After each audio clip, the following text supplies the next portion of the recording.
হে everyone, আসসালামু আলাইকুম।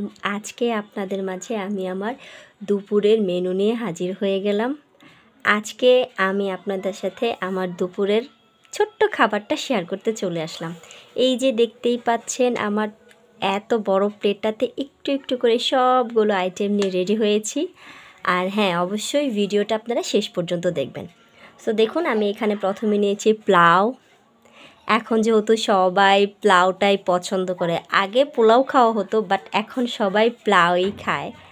So আমি এখানে নিয়েছি পোলাও, একটা লেবু, একটা কাঁচামরিচ, এখানে আছে ফুলকপি দিয়ে আলু দিয়ে একটা সবজি ভাজি, এখানে আছে কচু শাক, আর এটা হচ্ছে দেশি মুরগির ডিম, আর এখানে আছে ডিম। এই ডিমটা ছোট দেখার কারণ হচ্ছে এটা হচ্ছে দেশি মুরগির ডিম, যার কারণে ছোট দেখা যাচ্ছে। আপনারা আবার হয়তো বলবেন ডিম আবার এত ছোট কেন। আর এইখানে আছে দেখুন মুরগির মাংস ভুনা, আলু ছাড়া, ঠিক আছে। আর অবশ্যই আমি খাবারটা টেস্ট করে জানাবো কেমন হয়েছে। সো শুরু করি। প্রথমে আমি ভাজিটা দিয়ে খাবো। বিসমিল্লাহ। আবার বিসমিল্লাহ কইতে পারা। ভাজিটা তো একদম দারুণ হয়েছে।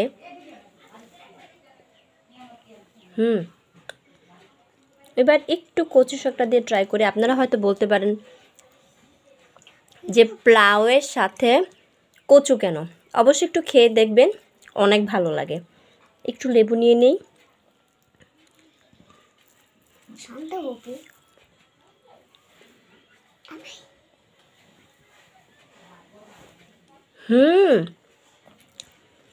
এটা তো আরও টেস্ট। কি বলবো, খাবারটা সত্যি আপনারা না খেলে বিলিভই করতে পারবেন না যে এত টেস্ট হয়েছে। এবার একটু ডিম নেওয়া যাক। আমার অবশ্য তো ডিম থেকে ডিমের কুসুমটাই ভালো লাগে।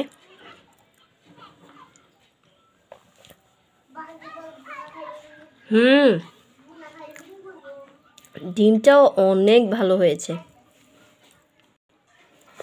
এবার একটু মুরগির মাংস নেওয়া যাক। আমি অবশ্য তো মুরগির মাংস হাড় সহকারেই পছন্দ করি, শুধু সলিড মাংসটা আমার একদমই ভালো লাগে না।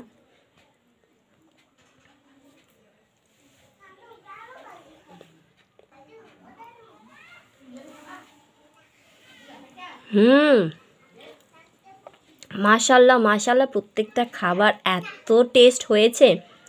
আর অবশ্যই কমেন্ট করে জানাবেন কেমন হয়েছে। আজকে আমার দুপুরের মেইন আইটেম ছিল পোলাও। সো আল্লাহ হাফিজ।